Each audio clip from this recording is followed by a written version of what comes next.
guys! Welcome to my channel! Samahan niyo akong magluto ng ating ulam for today.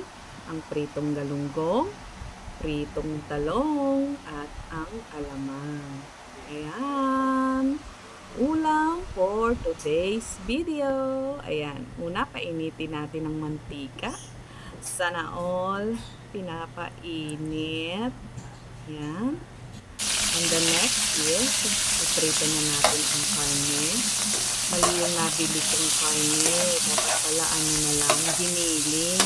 Para hindi malalaki ang gayat. Yan. Malapit na siyang maluto. Pagluto na siya, ilagay muna natin siya sa isang tabi. Sa tabi ng kawali. Set aside lang natin siya ha. Pero babalikan natin guys. Huwag natin silang kakalimutan. Ayan. Igisa na ang sibuyas. Halu-haluin. At kapag luto na, ilagay na natin ang bawang. Lagi magkasunod yan. Ang sibuyas at bawang. Ayan. Next na yung kamatis. Yung napakamahal ng kamatis ngayon guys. Napakamahal talaga ng kamatis. Isama na natin yung karne, yung ating nilagay sa isang tabi. Balikan natin siya. Huwag natin siyang baliwalain. Mahalin natin yan. Yan na magpapasarap sa ating ulam, ang karne.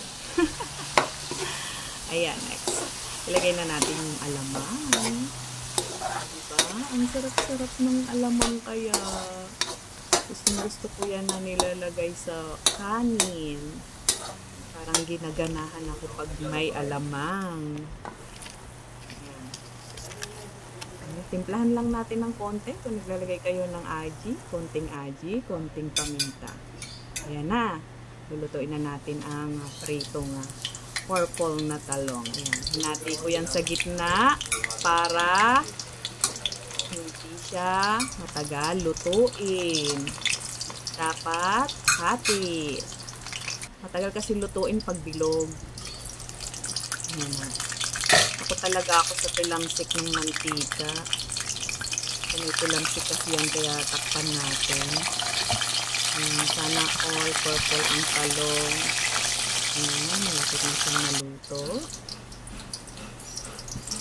Ayan na. Tcharan! Luto na siya. Malambot na yan. Paborito yan ni Sherwin, yung talong. Hindi ako masyadong nakain ng talong, pero si Sherwin favorite niya yan. Kaya konti lang yung ano ko niluluto kong talong para ubos agad. Yan, ang sarap-sarap ng talong.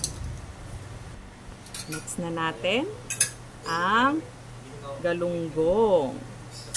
Yan, piprito na natin ang galunggong. OMG, tunog pa lang ng mantika. Ayan, natalsik-talsik na.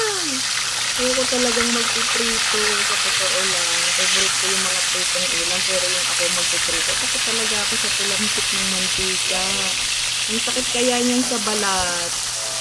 At sa balat ng tilamsik ng mantika. Yan, tatakpan natin. Tatakpan natin guys. Kasi ang ingay niya. Nagwawala yung mantika. Ayan na.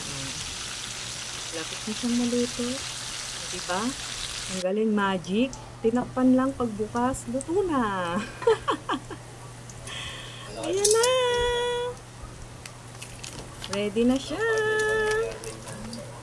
Dahan-dahanin natin. At baka humiwalay ang ulo. Ayan. Masarap pa namang sipsipin ang ulo ng galunggong. Ayan. Konting effort lang kasi baka biglang humiwalay yung katawan nila.